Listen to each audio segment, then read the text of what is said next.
नमस्कार प्यारे बच्चों, मैं निमिषा आपका ऑनलाइन क्लास में स्वागत करती हूँ। आज के वीडियो में हम सीखेंगे हिंदी कक्षा 8 का काव्य 8 है माँ कह एक कहानी, उसकी भाषा सज्जता। भाषा सज्जता यानी हिंदी भाषा का व्याकरण, हिंदी भाषा का ग्रामर।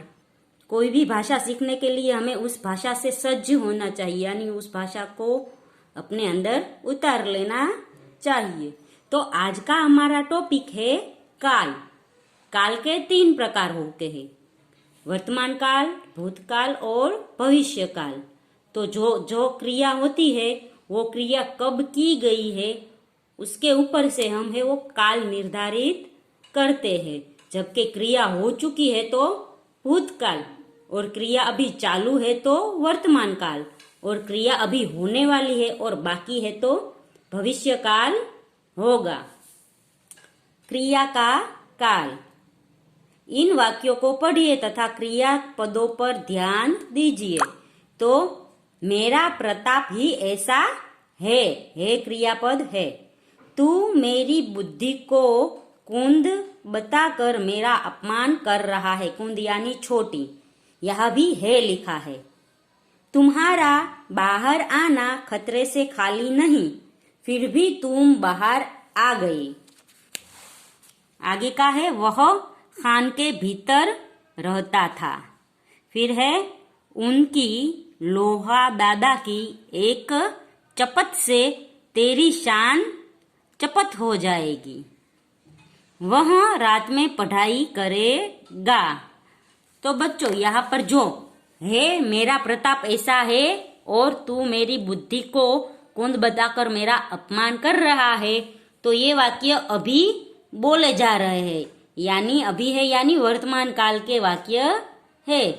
यानी क्रिया अभी चालू है कि भाई मेरा प्रताप ही कुछ ऐसा है, तो वो क्रिया है वो चालू है। और कुंद बताकर जो अपमान कर रहा है वो भी अभी अपमान कर रहा है, इसलिए ये वर्तमान काल हुआ। फिर तुम्हारा बाहर आना खतरे से खाली नहीं, फिर भी बाहर आ गए। तो ये है यो घर से बाहर आ गया या कहीं और से बाहर आ गया है, यानी क्रिया खत्म हो गई है क्योंकि वो बाहर आ गया है, यानी ये भूतकाल का वाक्य है। फिर वह खान के भीतर रहता था, यानी पहले रहता था अभी पता नहीं, यानी ये क्रिया हो चुकी है इसलिए ये भूतकाल है। फिर ये लोहा दादा की चपत से तेरी शान चंपत हो जाएगी, यानी चली जाएगी। तो अभी लोहा दादा ने थप्पड़ नहीं लगाया, लगाने वाले हैं, इसलिए ये भविष्य काल है। क्रिया अभी होने वाली है। वह रात में पढ़ाई करेगा, तो पढ़ाई की क्रिया अभी हुई नहीं पर रात में होने वाली है, इसलिए ये भविष्य काल हुआ।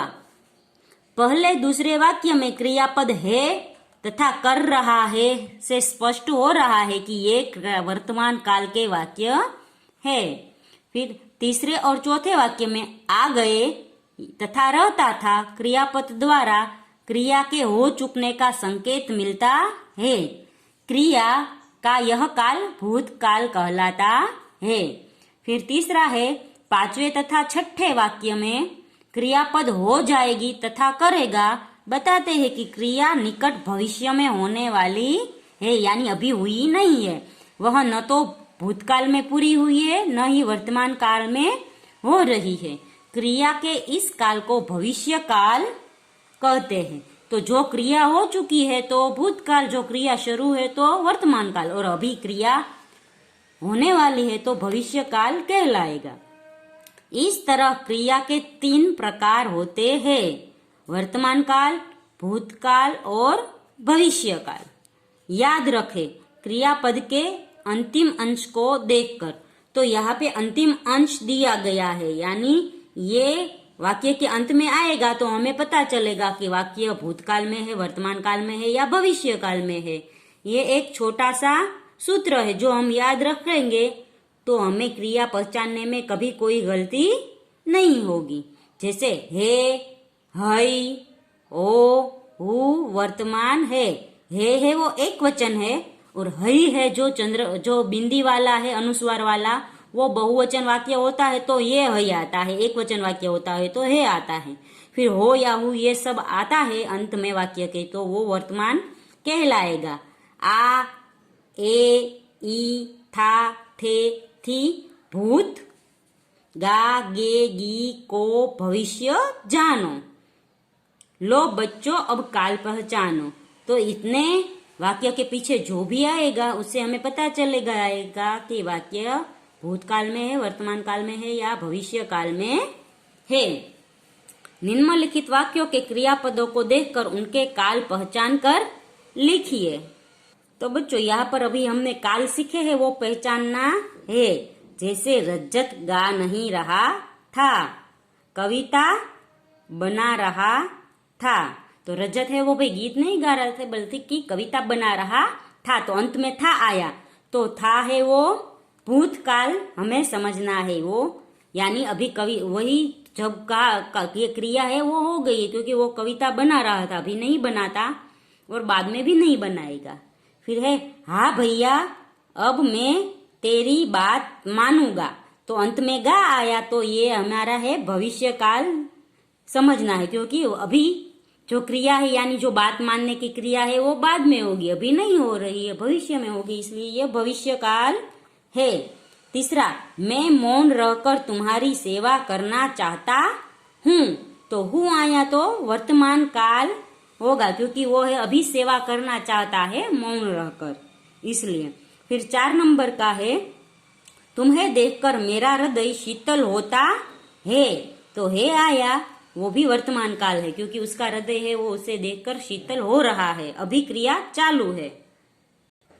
आगे है निम्नलिखित वाक्यों को पढ़कर समझिए। तो ये वाक्य है हमें समझने, जैसे मैंने किताब खरीदी, तो भूतकाल यानी मैंने किताब है वो खरीद ली है, खरीदने की क्रिया है वो पूर्ण हो चुकी है यानी भूतकाल। मैं किताब खरीदूंगा, तो अभी किताब खरीदी नहीं है पर बाद में खरीद देगा, इसलिए भविष्य काल। फिर है मैं किताब खरीद रहा हूँ, तो क्रिया अभी चालू है क्योंकि वो किताब अभी खरीद रहा है यानी वर्तमान काल होगा।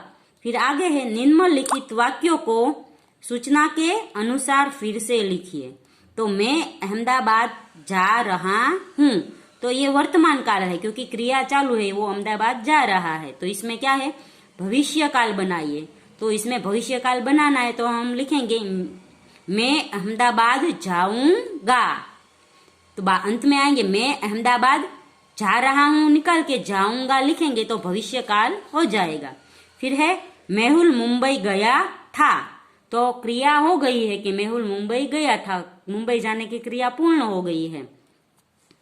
वर्तमान काल बनाइए, तो इससे वर्तमान काल बनाने के लिए हम लिखेंगे मेहुल मुंबई जा रहा है, तो क्रिया भी जाने की चालू है।